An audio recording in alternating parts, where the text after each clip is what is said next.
Viewers, क्या हाल है। उम्मीद करती हूँ आप ठीक होंगे और आप देख रहे हैं एनएस न्यू आइडियाज़ चैनल। और आज मैं आपके साथ शेयर करने वाली हूँ पाई साफ़ करने का तरीका। पाई साफ़ हम कैसे कर सकते हैं जी। मैंने इसको जलाया है, अच्छी तरह से हमने इसको जलाना है और साथ साथ गरम गरम हमने छुरी के साथ इसकी जो स्किन में जो बाल होते हैं वो हमने इसको इसी तरह छुरी के साथ साफ़ करते जाना है। फिर थोड़ी देर हमने इसको फिर जलाना है, फिर ऐसे साफ़ करना है ताकि गरम गरम हम इसकी जो स्किन में जितने बाल हैं वो सारे जल जाएँ, उसे अच्छी तरह से ऊपर से स्किन को साफ़ कर सकें।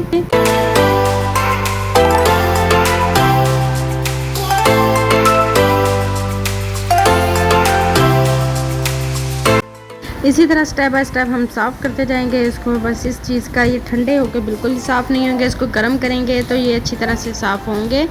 और इस बात का भी ख्याल रखना है कि छुरी भी काफ़ी तेज़ होनी चाहिए। फाइनली जो पाए हैं वो अच्छी तरह से साफ़ हो चुके हैं और मैंने इसको अच्छी तरह से वॉश कर लिया है, बिल्कुल 2-3 दफ़ा वॉश करने पे। और इसके बाद अब इसके पीसीज होंगे और पीसीज होने के बाद आप इसको अपने तरीके से पका सकते हैं। मेरी वीडियो से अच्छी लगी है तो प्लीज़ मेरे चैनल को सब्सक्राइब कर दें, लाइक कर दें, शेयर कर दें, बेल आइकन का बटन दबाना बिल्कुल नहीं भूलिएगा। मुझे इजाज़त दें, अल्लाह हाफिज़।